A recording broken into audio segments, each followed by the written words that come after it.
is they comment on how the performance of the kite. And there's no problem with the performance of the kite. The kite flies great. Yeah. You know, there's no problem at all with the kite. It's just the fact that when you're when you're sitting on the beach, getting your board, or you're waiting for someone, or you're just standing there, suddenly it just falls out of the sky. Yeah. You know. That's how it is. So what we're doing here, we've worked out some modifications, and we've realised that we can fix the problem pretty easily. With just a little attachment to the bridles. So what I think they've done, I think they've in the strive to get a kite that goes fast, jumps fast, does everything good. They've set the kite too much to the edge of the window, and the kite overflies a little bit. And while it overflies that little bit, it loses its suck and falls out of the sky. So what we're changing the angle of attack of the kite slightly, and that seems to solve the problem. In actual fact, when you see the kite in the air now after the modifications, you'll see the wind vortex over the leading edge and then rotates behind the leading edge. Whereas before the modification, you wouldn't get that. The whole leading edge would unsuck and fall without any movement. It would just fall out of the sky. So there's definitely a difference in the performance of the kite. And we're going to show you the modifications of this kite and how easy it is to fix. You know, Spleene themselves stuck me around for quite a while. I'm very disappointed in the way they behaved towards the problem. Instead of saying, yes, you have a problem, let's work on it, they go, no, you don't have a problem, no one else complained about it, so it's not a problem. I'm going, well, if I'm talking to you about a problem, that means it's got a problem. So you need to listen to people when they say they've got a problem. Okay, so modifications. What you need. 2 of these little things. You can do one. Do a kite. Yeah. No, yeah, you got to learn how to do it. No, you got to learn how to do it. It's easy. Yeah, look, hold it. Just hold it.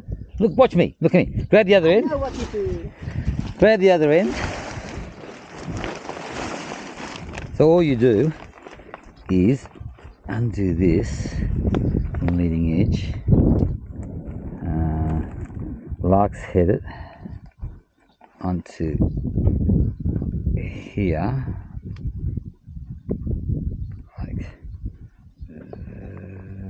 that, and then lark's head that to that. That's it. So you can regulate. I think it's a bit too much. You can regulate that how much you want. So this is a smaller kite. This is the 9 meter, isn't it? Yeah. It's 9 meters, so I'll just do it less because the kite is a little bit smaller, so you don't need as much, I hope. I don't think it needs a lot, you know, it's just a small amount, just a slight difference in the bridle. They've overdone it with the bridle. So the fix, I think, is easy. Just send new bridles with the right measurements to the people, and they can just change them over, and they'll solve that problem. There you go. There you go, that's it. So that extends it just a slight amount, like this much. But it's enough to make a difference. Too hard for you, is it?